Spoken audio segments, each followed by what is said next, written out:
निवर आमचे मार्गदर्शक सन्माननीय नितीन वाघमोडे साहेब, तसेच आमचे मार्गदर्शक सन्माननीय सचिन मोठे साहेब, प्रसिद्ध लेखक नागुवीरकर साहेब, तसेच सर्व मान्यवर आणि आज या ठिकाणी मानदेश रत्नांचा जो सत्कार सोहळा उपस्थित केला आहे, सर्व सत्कार मूर्ती, दुर्दैव नगरीतील सर्व ग्रामस्थ आणि इतर सर्व मान्यवर, आज खरं तर दुर्दैव देवाच्या पावन यात्रेमध्ये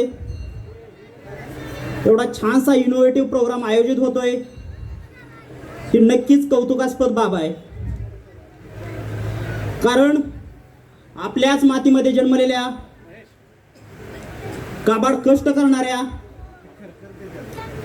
देशाच्या महाराष्ट्राच्या वेगवेगळ्या कोपऱ्यामध्ये काम करत असणाऱ्या या भूमिपुत्रांचा सन्मान होतोय. आणि या धुळोबा नॉलेज फाउंडेशननं हा सर्व सन्मान आयोजित केला, त्याबद्दल मी फाउंडेशनचा सुरुवातीलाच खूप खूप आभार मानतो. कार्यक्रमाला खूप लेट झालेला आहे, तर एक 5 मिनिटात माझा स्पर्धा परीक्षेचा प्रवास सांगतो. कारण हा प्रवास आपल्या पाल्यांसाठी तसेच उपस्थित असणाऱ्या सर्व सत्कार मूर्तींसाठी खूप महत्त्वाचा आहे. एक सर्वसामान्य शेतकरी कुटुंबात जन्मलो मी. घरामध्ये 18-20 दारिद्र्य, शिक्षणाचं वातावरण काहीच नाही. कुटुंबात शाळेत जाणारा पहिला व्यक्ती कोण होतो तर मी होतो. मात्र 7वी-8वी मध्येच असताना ठरवलं की आपल्याला PSI व्हायचंय. तेव्हा मनामध्ये जिद्द बाळगली. 11-12वी सायन्सनं केली, मात्र ठरवलं की PSI व्हायचंय. 12वी झाल्यानंतर पुण्यामध्ये गेलो आणि स्पर्धा परीक्षेचा अभ्यास सुरू केला. त्या ठिकाणी गेल्यानंतर समजलं की एक PSI पेक्षा एक DYSP पद, जे की MPSC मार्फत सर्वोच्च पद भरलं जातं, ते पद असतं. मग तेव्हा ठरवलं की काही झालं तरी आता आपल्याला DYSP व्हायचंय. मी रक्ताचं पाणी करेन, पण झालं तर DYSPच होईल, हे स्वप्न मनाशी बाळगलं आणि स्पर्धा परीक्षेचा माझा प्रवास सुरू झाला. 2018ला ग्रॅज्युएशन कंप्लीट झालं. फर्स्ट अटेम्प्टमध्येच मी राज्यसेवा पूर्व परीक्षा पास झालो, मुख्य परीक्षा पास झालो आणि इंटरव्ह्यूला गेलो. मात्र फायनल सिलेक्शन झालं नाही. पुन्हा राज्यसेवेचा माझा दुसरा अटेम्प्ट 2019चा. परत पूर्व परीक्षा पास, मुख्य परीक्षा पास, इंटरव्ह्यूला गेलो. तेव्हा वाटलं की पोस्ट मिळेल, तेव्हाही पोस्ट भेटली नाही. परत राज्यसेवा 2020चा माझा तिसरा अटेम्प्ट. परत पूर्व परीक्षा पास, मुख्य परीक्षा पास, इंटरव्ह्यूला क्वालिफाय झालो. तेव्हा सुद्धा वाटलं की नक्की आपल्याला काय ना काय पद मिळेल. मात्र नीतीच्या मनात काहीतरी वेगळंच होतं. फायनल रिझल्ट आला आणि 0.25 मार्क्सनी माझी पोस्ट गेली.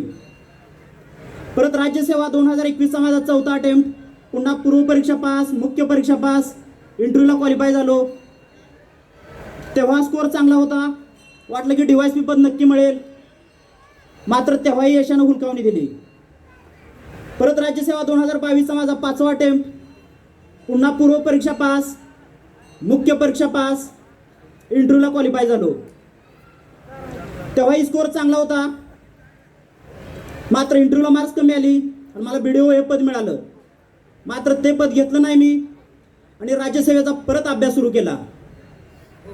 2023चा अभ्यास सुरू केला, मात्र जाहिरातीमध्ये DYSP पदच नाही. परत म्हणलं आता राज्यसेवा 24 अटेम्प्ट, एक लास्ट अटेम्प्ट, आपण 100% तयारीनिशी देऊया, रक्ताचं पाणी करूया, 100% आपण अभ्यास करून हा अटेम्प्ट देऊया. अभ्यास सुरू केला. राज्यसेवेची जाहिरात आली, मात्र जाहिरातीमध्ये सुरुवातीला DYSP पदच नाही.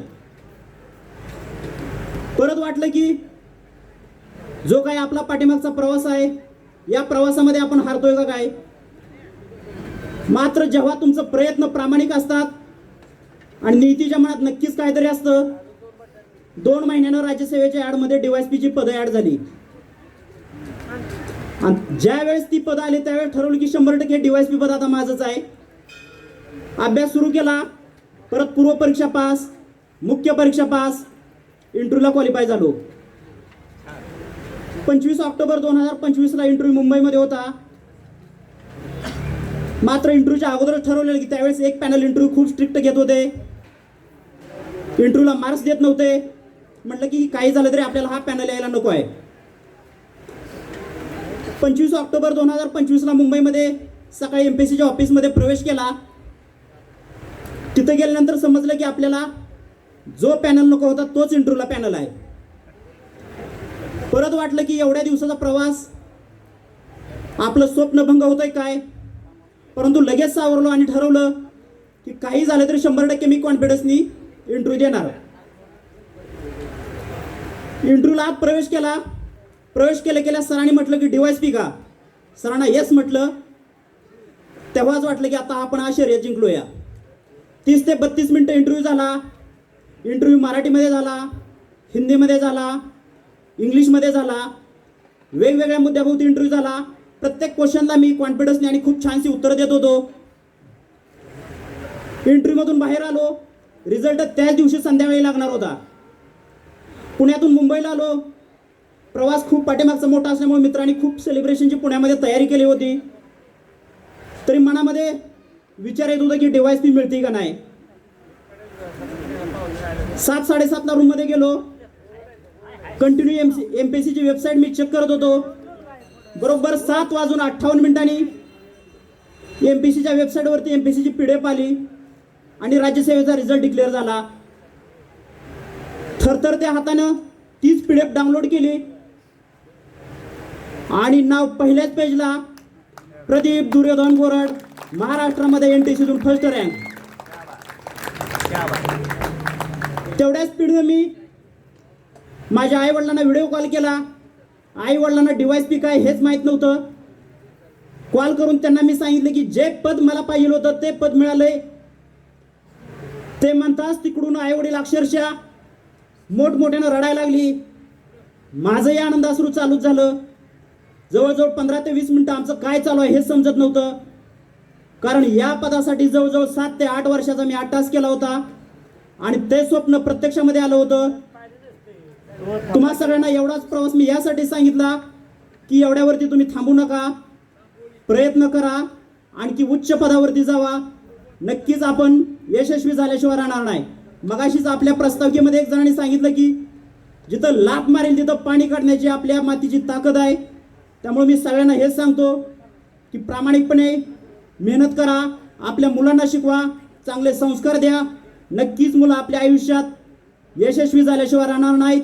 आणि आपल्या सगळ्यासाठी जे की आपले मानदेश रत्न आहेत सन्माननीय नितीन वाघमोडे साहेब आणि सचिन मोठे साहेब आदर्श राहतील या ठिकाणी मी आशा बाळगतो आणि माझे 2 शब्द थांबवतो. जय हिंद, जय महाराष्ट्र. धन्यवाद. गोरड साहेबांसाठी एकदा जोरदार टाळी झाली पाहिजे.